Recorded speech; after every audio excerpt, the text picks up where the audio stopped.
Hey guys, just making another video here. I've been working on my 88 E30. I've been working on the plastic bumper conversion. Well, I didn't really send. I created a video a couple weeks ago regarding the rear bumper.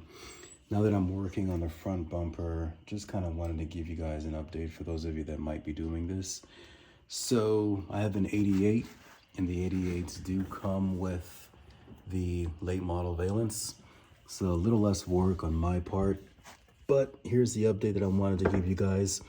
So I've ended up purchasing this OEM rebar from a company in Europe.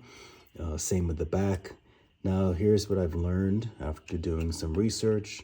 So to get these rebars installed onto the front valence bumper shocks, you need two sets of brackets. You need this one. This is actually like a hard plastic that this company is 3D printing.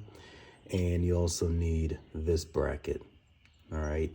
You need it for both sets. So essentially what you'll end up doing is, as you can see here, maybe you can't, but you take the rear bracket, overlap it here, okay? Once you have that overlapped, and you'll put that in here, okay?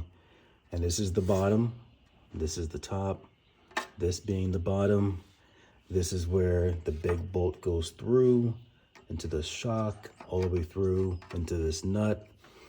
And then I bought a kit that comes with the screws, bolts necessary to fasten them.